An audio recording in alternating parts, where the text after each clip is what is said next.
dia a todos vocês que vão me assistir, independente do horário. Então eu vou dar uma boa tarde e uma boa noite também. Mas para mim é um bom dia porque geralmente eu estou gravando os vídeos de manhã. Então sejam bem-vindos a mais um vídeo explicando um pouco sobre a carta de Hebreus. E hoje nós vamos estar com o capítulo 9 e 10, né? Já chegou no 9 e 10 e tem muita coisa boa aí.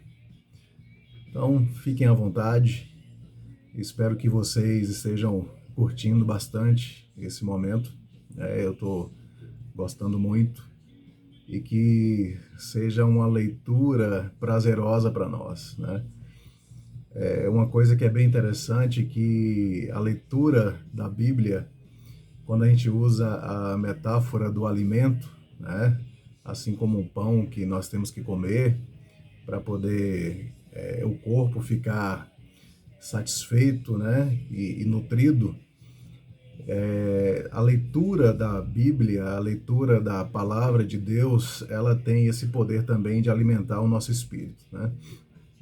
Então, assim como alimentamos o corpo, as meditações, aquilo que nós lemos, faz com que seja alimentado o nosso espírito. E o nosso espírito estando alimentado, nós nos tornamos mais sensíveis a Deus, passamos a entender melhor a vontade de Deus e ficamos em sincronia, né? Então, é uma das ferramentas que faz com que eu tenha uma vida espiritual mais ativa, né? É a leitura da palavra de Deus, né? Da Bíblia, seja ela em todas as suas esferas. Então, o objetivo nosso é fazer com que venhamos ser alimentados, né? Então, seja bem-vindo a mais uma leitura diária, tá? O capítulo 9 e 10, ele vai dizer basicamente tudo aquilo que já vem sendo dito ao longo dos capítulos anteriores, né? Mais uma vez, a reafirmação de Jesus Cristo, soberano sobre todo o contexto histórico do passado, né? Daquilo que foi escrito dos profetas, dos patriarcas, né? A reafirmação de tudo aquilo que eles fizeram apontando para Jesus e ele sendo o centro de tudo isso. E agora nós temos um detalhe a mais, né? Que eu vou estar entrando, que é sobre, mais uma vez, Jesus como sacerdote, fazendo essa expiação de pecados. Eu expliquei isso no áudio da leitura anterior, né? Eu não gravei o vídeo, eu gravei o áudio. Mas eu vou estar dando uma pincelada e me aprofundando em umas questões bem legais de entendimento sobre esse sacerdócio de Jesus, né, sendo essa representatividade, falando um pouco sobre o tabernáculo e alguns utensílios desse tabernáculo e algumas coisas a mais que ele fala a respeito dessas cartas, né? Então, irmãos, propriamente, a carta ela vai tratar de alguns assuntos, né, como eu disse aqui, a respeito da reafirmação de Jesus como o sacerdote, né, aquele que representa a nós, aquele que vai diante de Deus por nós, né, que faz essa expiação de pecados. E também o autor da carta aos Hebreus, ele faz um paralelo com mais algumas questões a respeito dos irmãos que eram judeus convertidos, tá? Se nas outras cartas nós tínhamos uma exortação a não abandono de fé e a apostasia e aquele incentivo para que eles permanecessem na fé, aqui ele já começa a dar uma aliviada um pouco mais a respeito dos irmãos, dizendo, olha, vocês passaram por muitas coisas, vocês viram as perseguições que existiram, vocês sobreviveram a essas perseguições, vocês viram que por causa da fé que vocês estão professando, causaram alguns problemas, mas vocês permaneceram firmes. E eu quero te dar uma esperança. Olha, lembre-se que o Senhor nos prometeu alcançar a terra prometida espiritual, né? O lugar de descanso, lembre-se que ele prometeu que vai nos levar para um lugar melhor, lembre-se de tudo aquilo que ele foi dito nas promessas, e assim ele começa a citar muitos textos do Velho Testamento, fortificando a presença de Jesus nos textos e dando esperança a esses irmãos, né? Então, todos os versículos do Velho Testamento que são citados pelo autor nessa carta, mostrando e reafirmando que tudo aquilo que foi dito estava relacionado a Jesus e fazendo esses confrontos. Nota que os irmãos, os judeus convertidos, eles tinham uma prática religiosa, né? Eles conheciam sobre os textos, eles liam os textos antigos, e esse autor pega justamente esses textos e algumas passagens para mostrar para eles que Jesus está em conformidade com tudo aquilo que foi escrito, né? Que Jesus está de acordo, que as palavras e aquilo que foi dito está falando sobre Jesus. Então, da mesma forma que eles estão tendo um novo jeito de viver, né? Tendo uma vida cristã, mas também mostrando para eles que tudo aquilo que eles viveram como judeus, como religião e tudo aquilo que eles aprenderam, faz parte agora manifestar em Jesus Cristo. Então, note-se esse confronto. Olha, o que vocês aprenderam é de fato verdade, porque foi dado por Moisés, que era a sombra de Jesus Cristo, as leis que foi dado no deserto, tudo aquilo que aconteceu, mas também perceba que aqui já está o anúncio e o prenúncio de Jesus Cristo, e tudo aquilo que foi dito a respeito dele vai se cumprir na nossa vida. Porque a única diferença agora nós vamos sair do terreno e vamos para o campo espiritual. Então, irmãos, o autor aos Hebreus ele vai estar basicamente mostrando para esses irmãos que tudo aquilo que configura de lei, que tudo aquilo que configura do Santíssimo, do Tabernáculo, do Santo dos Santos, do sacerdote, do sacrifício, dos animais, do derramamento de sangue, tudo isso que era terreno, agora vai se configurar na pessoa de Jesus e sair desse plano terreno para um plano espiritual, tá? Para algo que está muito mais além, para algo que está além daquilo que nós enxergamos, né? E essas coisas que são as verdadeiras, que são as reais, que são as palpáveis, né? E isso tudo por meio da fé. Assim nós cremos, irmãos. Assim nós cremos. Então, o que acontece? Os capítulos 9 e 10 vai fazer exatamente esse confronto. O confronto entre o que foi dito no Velho, as alianças que foram feitas no Velho, que agora elas morreram, né? É um testamento, e o autor ele vai usar essa linguagem, que o testamento ele só é válido quando morre, né? Se você faz um testamento ainda vivo, quem está lá e quem vai herdar por direito o que está escrito naquele testamento só passa a usufruir, a ter o benefício quando aquele que escreveu morre. Então, o Velho Testamento, o testamento que foi feito ali, aquelas promessas que foi feito para o povo, ele só passou a ser válido depois da morte de todos esses patriarcas. E olha que interessante, agora, e Jesus faz as duas coisas com uma atitude só.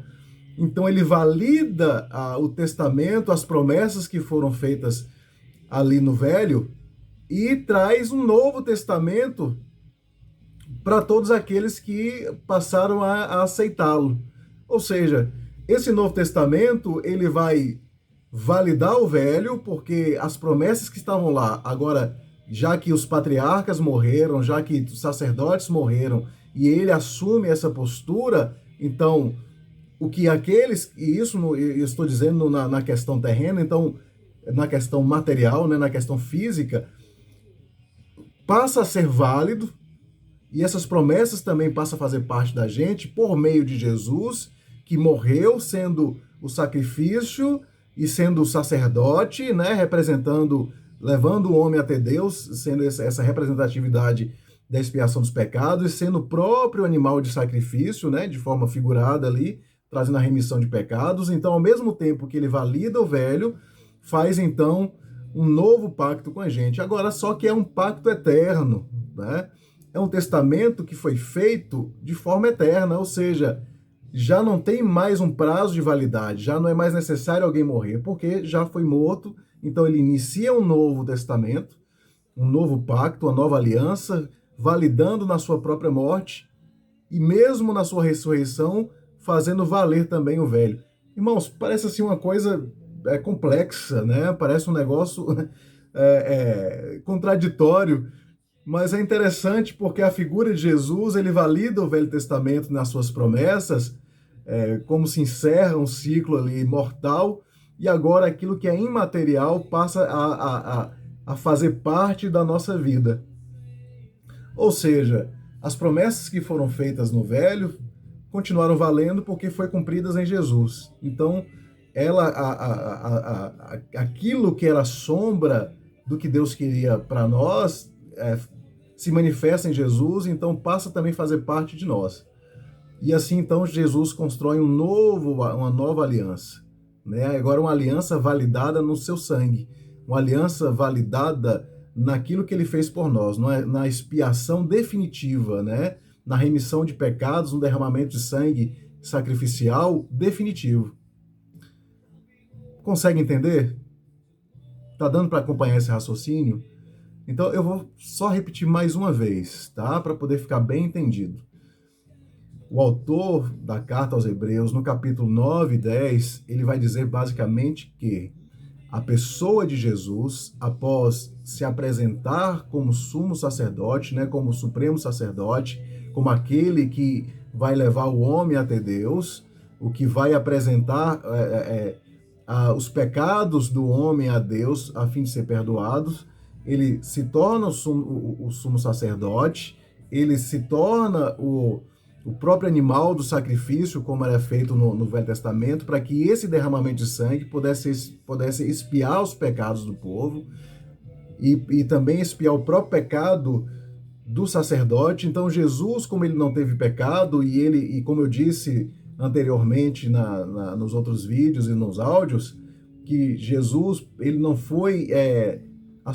assumiu a postura de sacerdote por uma linhagem mortal, né? Ele foi direto de Deus, da linhagem de Melquisedeque, como eu expliquei, né? De uma questão eterna, sai de uma esfera material, humana, para uma esfera espiritual, que valida aquilo que foi feito por Moisés, aquilo que foi feito no tabernáculo, todo o sacrifício que era feito no santo lugar, a passagem pelo átrio, pelo santo e a entrada no santíssimo, e toda aquela promessa de remissão de pecados, toda aquela promessa de perdão dos pecados e tudo aquilo que o tabernáculo simbolizava, agora de forma espiritual se materializa em nós, e a pessoa de Jesus faz toda essa transição.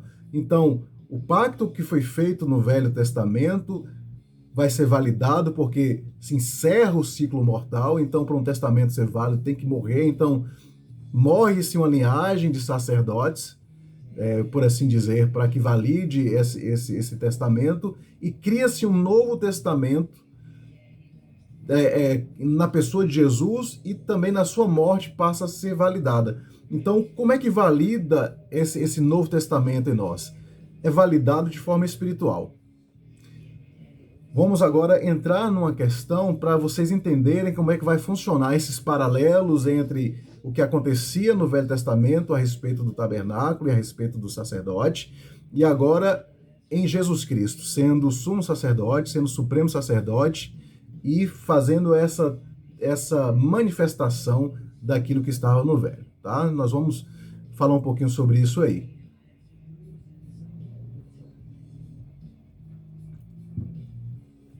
Então, irmãos, vamos lá. O tabernáculo, ele continha alguns elementos simbólicos que representavam a santidade de Deus, tá? Que representavam toda a liturgia daquilo que era necessário para a expiação dos pecados do povo. Tá? Então, uma vez por ano, se montava-se o tabernáculo, e esse tabernáculo continha 3 partes principais. O átrio, que era a porta da frente, o santo lugar, onde se prestava o sacrifício, e o santíssimo lugar era onde ficava a presença de Deus, tá? Manifestada ali, através de símbolos que estavam lá dentro, né? Símbolos como a Arca da Aliança, e dentro dessa Arca da Aliança continha as tábuas dos 10 mandamentos, continha a vara de Arão, e tinha outros elementos, o castiçal e tantos outros elementos ali dentro, né? E depois eu posso citar cada um deles e fazer um estudo mais aprofundado, né, a respeito da simbologia daquilo que estava no Santíssimo, e a cortina que separava o santo lugar do Santíssimo Lugar.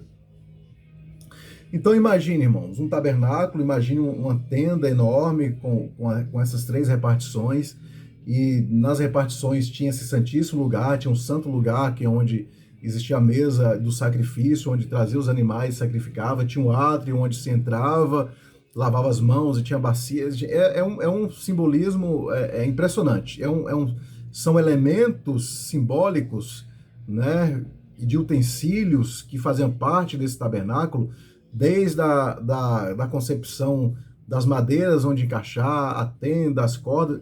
É um trem impressionante, irmãos. Depois eu vou mostrar para vocês a simbologia em cima do tabernáculo, mas nós vamos pensar da seguinte forma, de forma humana, tá?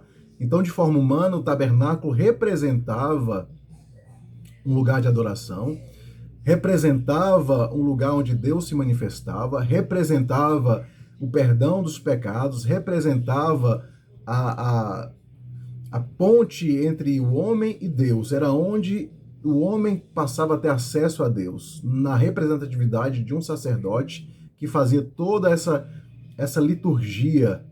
Então, depois que ele expiava os pecados dele e depois expiava os pecados do povo, ele entrava no Santíssimo Lugar uma vez por ano e ali se apresentava a Deus. Era onde a presença de Deus era manifestada através daqueles objetos do simbolismo. Então, literalmente, a presença de Deus vinha sobre o Santíssimo Lugar, né? Ou Santo dos Santos. E ali o sacerdote entrava. Só ele tinha essa permissão de entrar no Santo Lugar.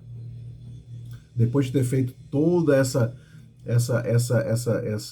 parte litúrgica, né? Essa parte simbólica, só ele tinha acesso a esse lugar.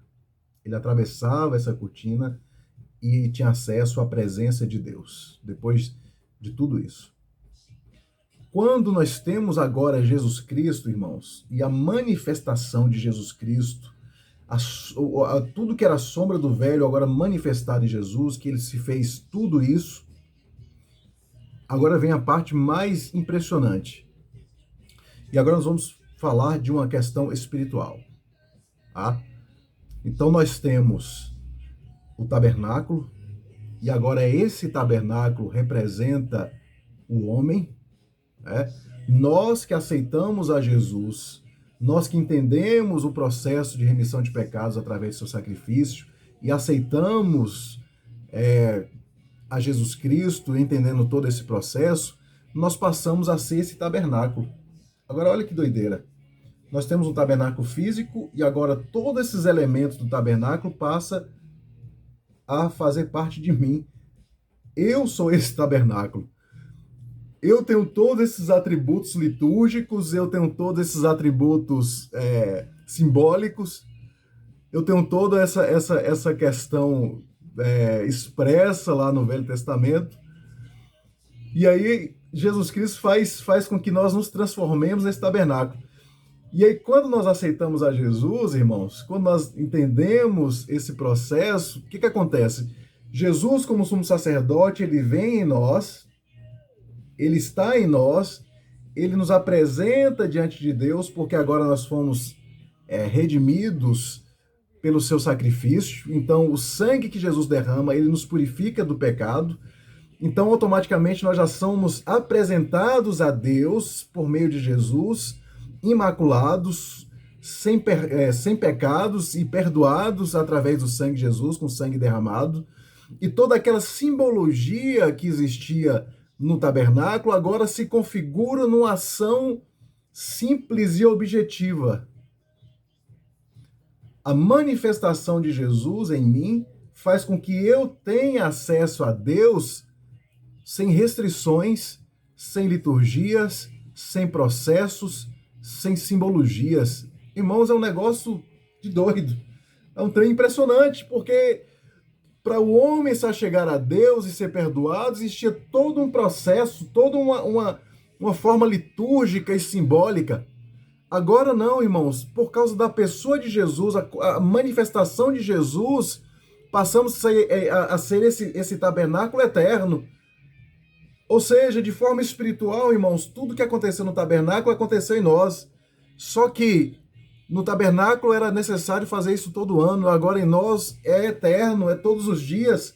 Todos os dias nós somos perdoados, todos os dias nós somos apresentados diante de Deus e principalmente todos os dias, irmãos, nós temos acesso ao Santíssimo Lugar. Olha que maravilha, olha que coisa impressionante, irmãos. Não existem mais barreiras, não existem mais nada que impede que eu chegue a Deus. Aquele véu que separava o Santíssimo Lugar do Santo Lugar, ele foi rasgado. É por isso que nos evangelhos, quando Jesus ele morre na cruz e ele diz está consumado, no templo, literalmente no templo, essa mesma cortina ela se rasga. E o mais louco é que ela se rasga de cima para baixo, para mostrar que foi algo divino. Porque se rasgasse de baixo para cima, alguém poderia ter feito, mas não, irmãos. A simbologia da morte de Jesus Cristo faz rasgar o véu, dizendo, olha, a partir de hoje não há mais empecilho, não há mais liturgia, não há mais simbologismo, não há mais nada que impeça de você chegar ao santo lugar, ao santíssimo lugar, se apresentar diante do próprio Deus. Porque Jesus Cristo, ele fez isso, ele se manifestou dessa forma e fez com que agora ele taberculando em nós, fazendo todos esses processos de forma espirituais, faz com que eu chegue a Deus sem reservas, todos os dias, a qualquer momento, em qualquer lugar.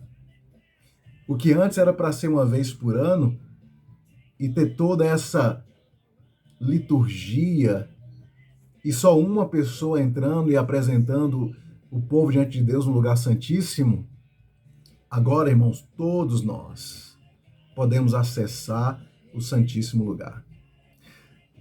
O autor da carta de Hebreus, ele estava deixando claro para o judeu exatamente essa configuração nova, para eles entenderem, olha, o velho pacto se cumpriu, e a promessa foi estabelecida de que essa promessa era a pessoa de Jesus, e agora ele está taberculando em vocês, vocês são um tabernáculo.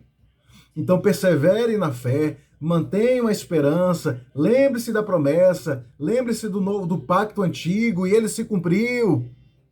Porque agora está tudo configurado em Jesus Cristo.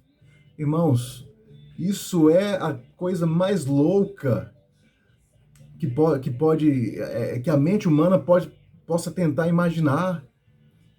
É uma loucura, irmãos, em ver, em saber, em experimentar essa manifestação de Deus em nós através de Jesus Cristo, em saber que agora nós não temos reservas diante de Deus.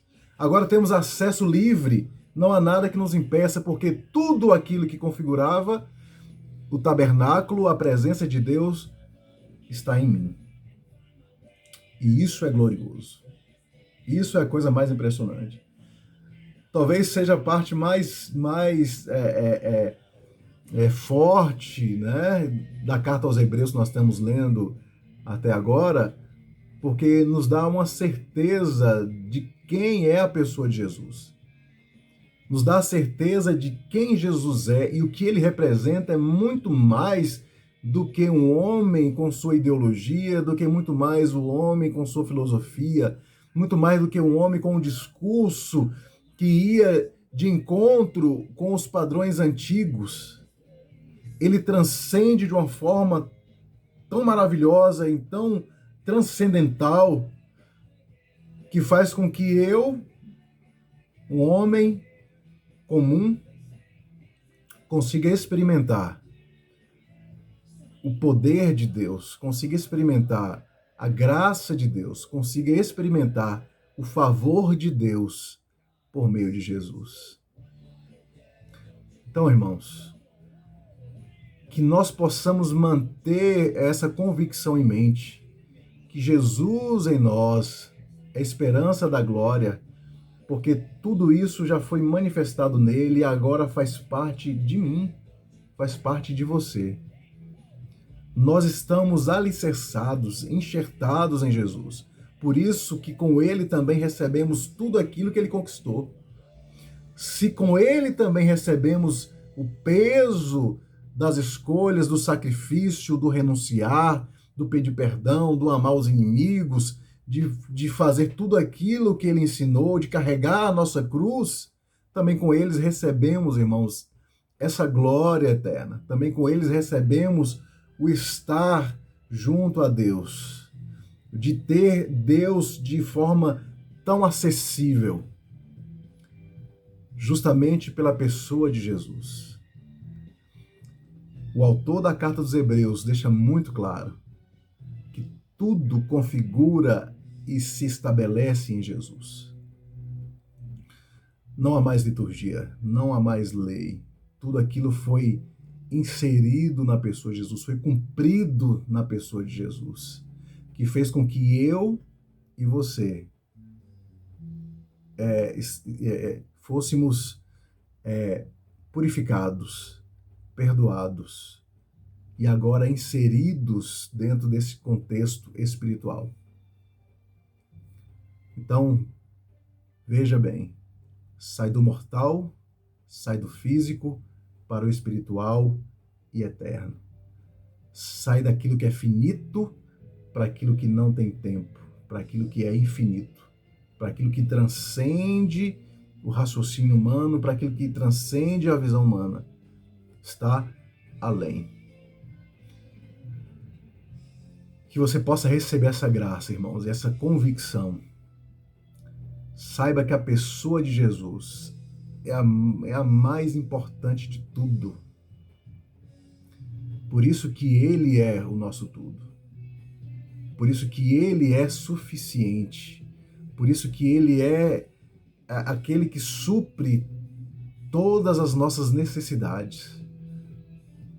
Tudo que temos, tudo que somos, é para ele.